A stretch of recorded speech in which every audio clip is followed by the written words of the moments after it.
friends, welcome to Madras Samayal. இன்னைக்கு நம்ம Madras Samayalல உடைச்ச முட்டை குழம்பு சால்னா எப்படி பண்றதுன்னு பார்க்கலாம். இது வந்து ஒயிட் ரைஸ், சப்பாத்தி, அப்புறமா பரோட்டா எல்லாத்துக்குமே அட்டகாசமான சைடு டிஷ்ஷா இருக்கும். ரொம்ப ஈஸியா நம்ம செஞ்சு முடிச்சிடலாம்.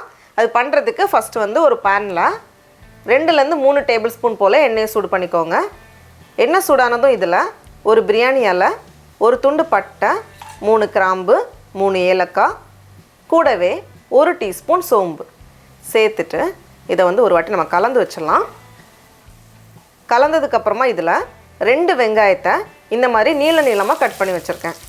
இந்த ஸ்லைஸ் பண்ண வெங்காயத்தையும் உள்ளே சேர்த்துடலாம்.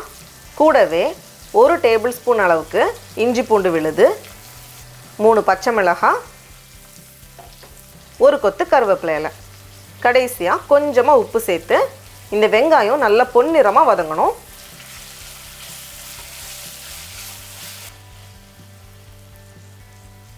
வெங்காயம் வதங்குற கேப்பில் நம்ம வந்து தக்காளி அரைச்சி வச்சிடலாம்.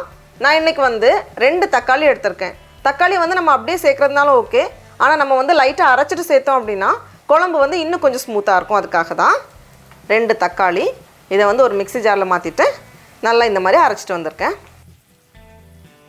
இப்போது வெங்காயமும் நல்லா வதங்கி வந்திருக்கு. நம்ம அரைச்சி வச்சுருக்க தக்காளி பேஸ்ட் கூடவே நம்ம மசாலாலாம் சேர்க்கலாம்.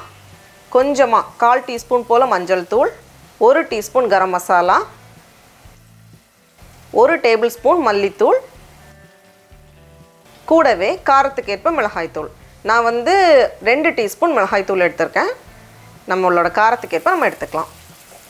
தேவைப்பட்டால் கொஞ்சமாக தண்ணி சேர்த்துட்டு இதை வந்து மூடி வச்சு ஒரு 5லேருந்து 7 நிமிஷம் போல் மிதமான சூடில் வேகட்டும். அப்போ தான் அந்த மசாலாவோட பச்சை வாசனைலாம் போகும். அடுத்தது நம்ம தேங்காவை அரைச்சி ஒரு பேஸ் தயார் பண்ணணும். அதுக்கு நான் இன்றைக்கி வந்து 1/2 கப் துருவின தேங்காய் எடுத்திருக்கேன். இதை வந்து ஒரு மிக்ஸி ஜாரில் மாற்றிடலாம். 1/2 கப் துருவின தேங்காய், கூடவே ஒரு சின்ன துண்டு பட்டை, 2 கிராம்பு, 2 ஏலக்காய். இதை வந்து நம்ம கடைசி அரைச்சி சேர்க்கும்போது இன்னும் நல்லா வாசனையாக இருக்கும். 1 டீஸ்பூன் சோம்பு,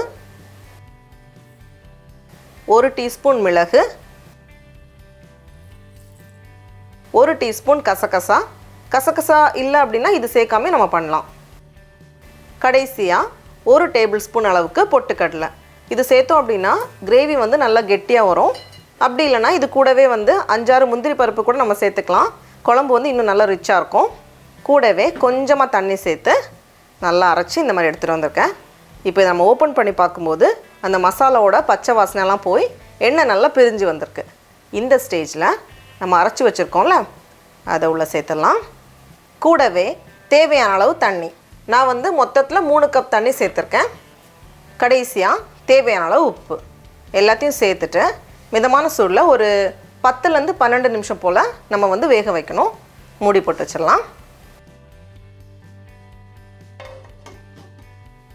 குழம்பு நல்லா கொதிச்சிட்ருக்கு. இப்போ இந்த ஸ்டேஜில் நம்ம வந்து முட்டையை உடச்சி உள்ளே ஊற்றணும். ஒருவேளை வேக வச்ச முட்டை அப்படின்னா லைட்டாக அந்த ஸ்லிட் பண்ணிக்கோங்க. அப்போ வந்து இன்னும் நல்லாயிருக்கும். இதை ஓப்பன் பண்ணி பார்த்தோன்னா நல்லா கொதிச்சிட்ருக்கு. இந்த ஸ்டேஜில் நான் வந்து 6 முட்டை எடுத்திருக்கேன் இன்றைக்கி. எல்லா முட்டையும் உள்ளே சேர்த்ததுக்கப்புறமா இதை வந்து மறுபடியும் மூடி வச்சுட்டு சிம்மில் ஒரு 10 நிமிஷம் போல் வேகட்டும். இப்போது நல்லா ரெடியாகியிருக்கும். நம்ம ஓப்பன் பண்ணி பார்த்துடலாம். இந்த ஸ்டேஜில் கொஞ்சம் நறுக்கின மல்லி இலை, கூடவே ஒரு 10 போல் கருவேப்பிலை இலையை 1-2 நம்ம பிச்சு சேர்த்தோம் அப்படின்னா அந்த வாசனை நல்லாயிருக்கும். சேர்த்துட்டு நம்ம ஸ்டவ்வை ஆஃப் பண்ணிடலாம். அவ்வளோதான். இந்த கிரேவியை பார்க்கும்போது அப்படியே நம்ம வந்து கடையில் வாங்கக்கூடிய அந்த சால்னா மாதிரியும் இருக்கும். டடா, நம்மளோட சுட சுட முட்டை குழம்பு ரொம்ப அழகாக ரெடியாக இருக்குது. இது வந்து சாதம், சப்பாத்தி, அப்புறமா பரோட்டா எல்லாத்துக்குமே நல்லாயிருக்கும். இப்போ நம்ம டேஸ்ட் பண்ணி பார்க்கலாமா? அப்படி அந்த முட்டையோடு சாப்பிடும்போது ரொம்ப நல்லாயிருக்கு.